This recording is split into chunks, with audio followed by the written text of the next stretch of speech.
Hello and welcome back to The Sims 4. I am the ConflictNerd and welcome to Orange is the New Brick. It's another speed build if you weren't aware. Nothing particularly special. I just thought the name was clever, to be honest.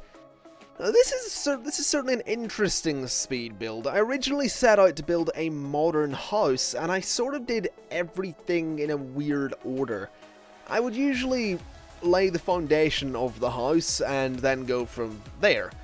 I wound up putting in the driveway and putting in the main path and putting in all the paths that would lead to the entrances and laying down a bit of foundation, not foundation, but, you know, laying down the big square and laying down the four corner bits, adding in all of this decoration around it, all of these flowers and bits and pieces, and I kind of just went with whatever came out first, which was this shape. By adding all these bits and pieces around it, I was pretty much solidifying that, you know, this is what I'm working with. There will not be any changes to the style of this because I put all this time and, you know, effort into the decorations around it already. And it was certainly a weird and also interesting way to do things. Now, the color scheme to this house changes a couple of times. It ends up being, obviously, orange and white. We sort of went with this orange brick thing and white with an orange foundation, but unfortunately there's nothing that particularly matches that foundation all that well, so we do end up getting rid of the foundation completely, which honestly turns out to be the best decision in the end, because the house just looks so much better without it. And also stairs leading up to the house just looked a little bit strange as well, but I am genuinely very happy with how this entire build turns out. It is a bit strange. The ground floor, there is an upper floor, I should point out actually. There are 3 bedrooms, 4 bathrooms, 3 of those bathrooms happen to be ensuite. But yeah, the entire build sort of goes through a couple of phases. It was, as I said, it is going to be orange and white, but I was kind of going for this idea of maybe minimalist, you know, dark grey and white. And it was sort of, it was when I was playing around with the doors, and thankfully I did go with that door, which is the thing that made me decide to go with orange. And let me get the clever name. It's a clever name, don't deny it. And it all sort of fell together, honestly. This house is probably the only, it's such a series of just happy accidents. I just thought, oh, this might look interesting, or oh, let's see what happens if I do this, or change this, or maybe do this little addition. Usually I go into these builds and I'm like, okay, I've got an idea of what I'm building, I've got a couple of pictures for reference on Google, but this one was just, you know, I just went with it. I just sort of kept building and placing walls and seeing what happened, and I'm genuinely very happy with how it turned out. It's just an interesting build. It's a nice way to do things. Anyway, what we're doing here is just toying around with the idea of stairs and where to place them. We end up going through a couple of different phases with the stairs, to be honest, because it turns out that the positioning of them really, well, it caused issues for the kitchen later on, let's just put it that way. Now, you just saw there I removed the foundation, and as I said, it was the best thing to do. It makes the house look a lot better.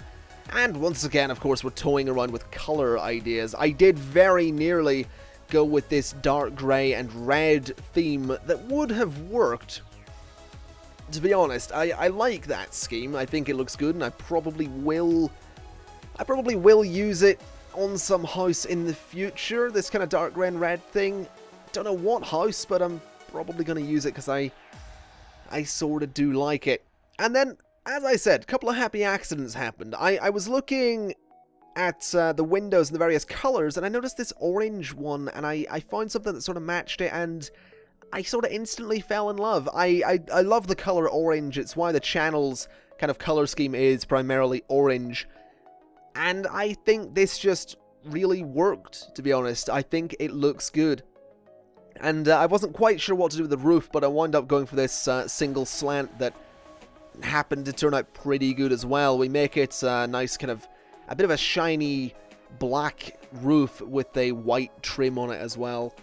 It just accented everything nicely and sort of set the house apart from the rest in the area. I like it. I really like it. It is probably worth pointing out that this house shares a lot of similarities with my first speed build, which was light reading, which was a library. That wasn't necessarily intentional. I mean, they're both orange for the same reason. I just like the color. But the similarities in terms of, you know, being open plan and all that, they weren't actually intentional. So hopefully you don't mind that they're kind of similar.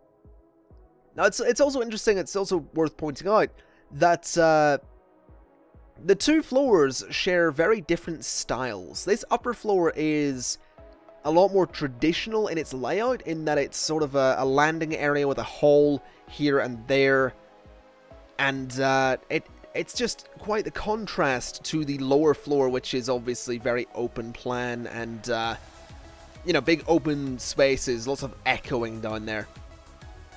I'm not quite sure why I went for this, but it's probably something to do with the fact that I am terrified of the idea of having too much open space. I've seen certain speed builds where people can do it really well. They have this sort of big open space with a bedroom that's in this kind of open space, and they have this sort of seating area, again, in open space. I don't know how you would do that. I cannot do that. I've tried it, but it just looks really silly when I do it, so that's probably why this upper floor is quite, you know, a contrast to what we have on the lower floor, but that's okay. I think it works. I think it looks good. I think the entire house, honestly, I'm genuinely very proud of. It's something a bit different than what I would usually do. I was browsing the Sims 4 subreddit for inspiration. I tweeted out asking for a bit of inspiration as well, and I saw someone was building with the new swimming pools, and I thought, okay, what about a modern house with a swimming pool that's on an upper floor with glass all around it so you can see the water? It could be a bit like an infinity pool, sorta. And then this happened. Doesn't even have a swimming pool.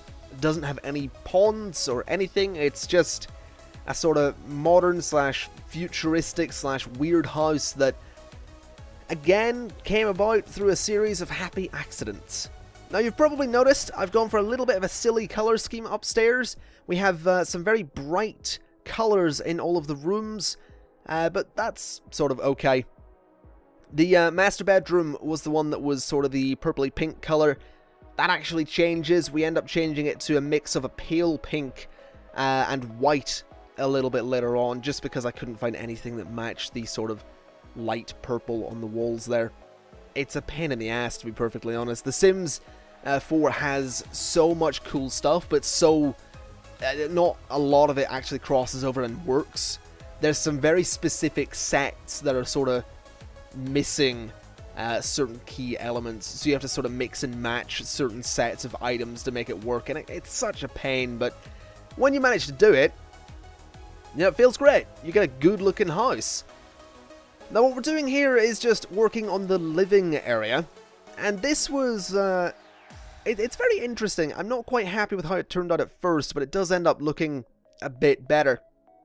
Not entirely convinced by that rug either, but I kind of worked out what the problem was, but I wasn't quite sure how to fix it. We needed a coffee table in the middle of the floor, but we end up adding one behind the three-seater sofa, just beneath those paintings that I put up, because that space looked a little bit empty as well. We do end up moving that coffee table into the middle of the floor, because the door that we placed for that bathroom, you got a glimpse of it there, we actually moved to that side of the wall when it comes to moving the stairs, because we need to sort out the kitchen. Basically, things had to be moved because the kitchen didn't look good enough, and it was an absolute pain in the ass to do, and it took me a little while to get around to it, but it works in the end. Now, right here, I was adding in a dining table, as you can clearly see. And I realized very quickly that this didn't really work. It didn't make sense to have a dining table, a very, not traditional looking, but dining tables are very traditional. And it didn't really make sense to me to have something that traditional in a house that is very much, you know, it's not really a traditional looking house, is it? It looks a bit weird. And that's a good thing.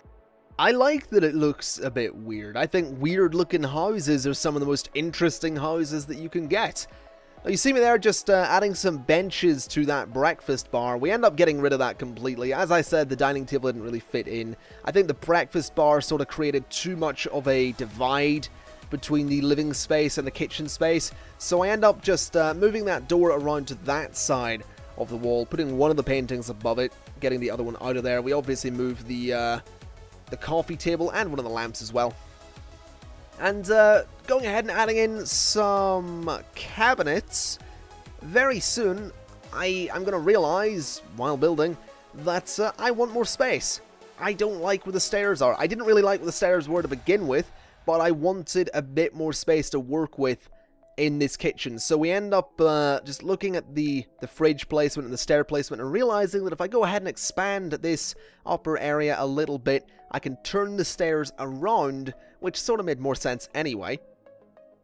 And while it sort of messes with the upstairs layout a little bit, it gives us a little bit more room to work with downstairs, and I can expand the kitchen across, put the fridge where I wanted it to go. And then I had the brilliant idea, absolutely brilliant idea, first person to ever do this in The Sims, to put an island counter. I don't know why I didn't think of this. I have one of these in my Let's Play house, and it works really well, and it's really good, and I love having it. So why I didn't think to put one in my modern/futuristic house to begin with, I don't know, but it turns out that it looks really good in that position there, and I'm really happy with it. I did consider adding a wall across there to divide the living space and the kitchen space, but I didn't want to get rid of the open plan design at all. I suppose I could have maybe put a beam across there to sort of divide them, but I don't know. I like it as it is. I like it being really open plan, and I'm just a big fan of open plan designs. I'm kind of amazed that I didn't just go ahead and put my Sims in my Let's Play into a big open plan house, so it's certainly interesting. Although it's also nice to know that I can sort of build more traditional homes like the one they're living in.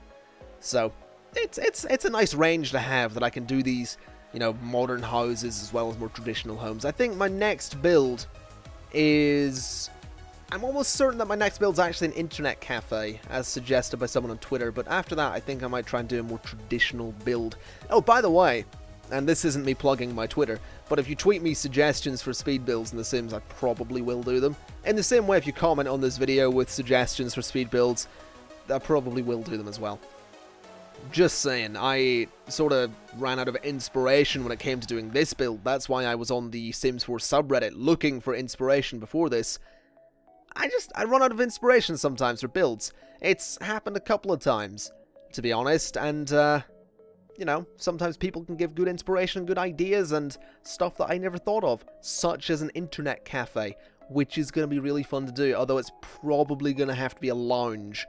Anyway, here we are just finishing up a little bit of decoration in the bathroom there. Not entirely happy with this, but, I mean, there's not much you can do with a bathroom. You know, you can add a rug in there, and that's something I kind of regret not doing. That floor could have really used a rug, but, you know, if you want to do that, you can go ahead and download the house. I don't know if I've mentioned it yet. I don't think I have. I've done this commentary like 3 times, by the way, so I'll mention it again just in case I haven't. All of my builds as the video goes up are now going to be available on the gallery. I was previously doing it in a way that every 3 builds would go up on the gallery. So it'll be 3 videos, 3 builds, and then they go up in the gallery, and then the next 3 would go up in a bulk as well. It's going to be a situation now where every build goes up as the video is released. You just have to search for my username on the gallery, which is ConflictNerd, and you will find all of my builds and all my previous builds as well. So, yeah, go and check that out and download my houses, because, you know, I'm building them for you to use. I'll probably never use most of them. Just saying, I really only play The Sims to build passively, to record this and record the Let's Play. I play a little bit off camera, but a lot of it is on camera because it's just a lot of fun to play and record. Anyway, that's the master bedroom there, pretty much done. Changed the color scheme up from the light blue/purple, and I'm really glad I did because I think it looks much better. That's the ensuite bathroom for the master bedroom as well, and these two bathrooms here are also ensuite. Had to adjust the doors there. They're pretty much identical. I didn't think they needed to be, you know, unique bathrooms for these two bedrooms. These two bedrooms also happen to be pretty much identical as well. Obviously different color schemes, but more or less the same.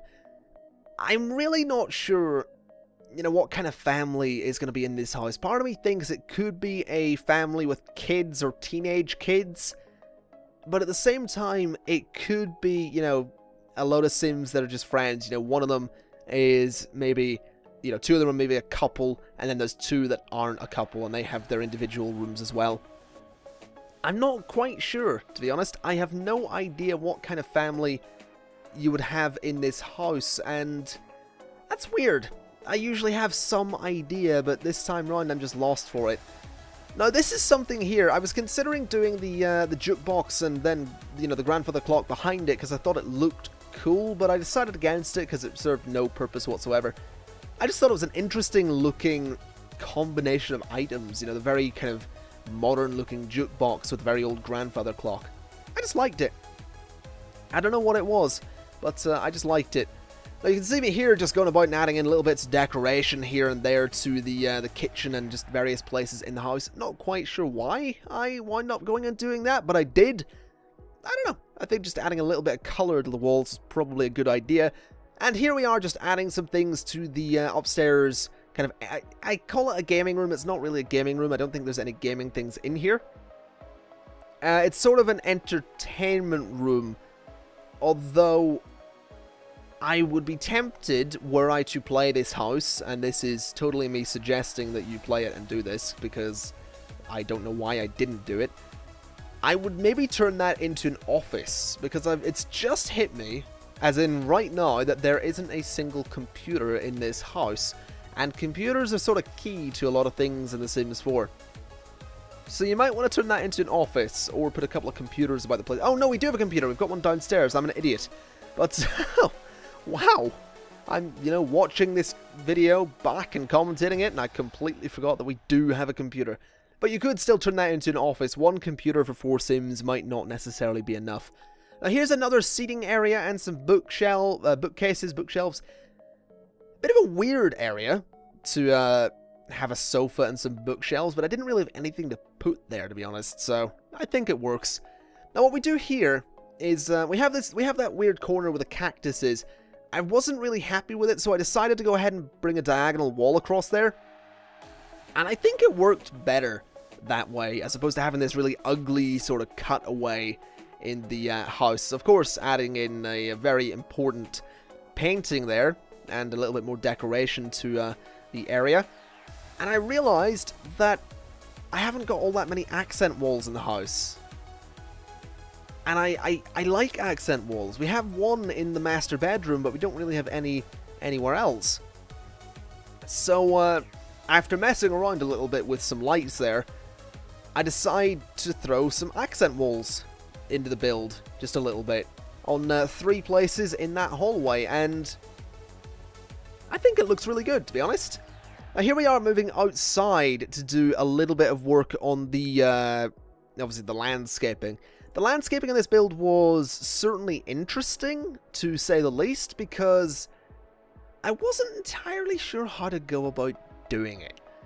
Because part of me wanted a nice, you know, a kind of low wall or low hedge along the front of the lot, but it didn't quite work. It didn't look right. So I end up adding a good few trees around the lot, a couple of different types of tree, just to add a bit of variety to it, and I think it looks good. The side without the driveway is the one that has all of the trees on it and stuff like that, and behind it as well. There isn't really all that much around the lot to do. You could probably clear out some space and put some stuff for kids if you so desire, but I didn't really have any ideas for what to put around the lot other than loads of flowers and plants and bushes and shrubs and stuff like that, so I think it looks good, to be honest. But yeah, we end up with the front garden, which is sort of the important bit, because you'll probably never look at the back of the house anyway, because, you know, I never do. We end up just adding loads of flowers around it in the end, and I think it I think it works. We add the same little fence thing there, as well as I said, loads of flowers, and it just brings a bit of variety, some different colors and stuff like that to the front of the house. I did consider having this sort of overgrown grass with the daisies and different flowers in it, but I kind of realized very quickly that it doesn't look very good at all. So yeah, we end up not bothering with that in the slightest. And here we are, just sort of on the home stretch now, adding in the flowers that I talked about. I like colour. What can I say? I like colour. Although, that's sort of given me the idea for a challenge build someday. Do a house in complete black and white. No colours whatsoever, just a really boring, just black and white, like a grayscale house. Not even just black and white, but grayscale. I really want to see if I can do that someday. That seems like it could be fun. Toying around here, I realized that we have a driveway without a car. So I used one of the little cars that we have and put a car in the driveway. And that, ladies and gentlemen, is the build. There's Housey McScreenshot enjoying a nice meal at the table there, or the bench, the counter, watching some comedy TV there. Here's a shot of the study computer area that I completely forgot about. Gonna get some shots of the master bedroom, then the other two bedrooms, and really, folks, that is gonna be it. So thank you very much for watching. Of course, you can leave any and all suggestions and feedback in the comment section below, and I would encourage you to like the video while you're there as well, and share it with your friends. Thank you very much for watching. I, of course, have been the Conflict Nerd, and I will see you next time. Bye-bye.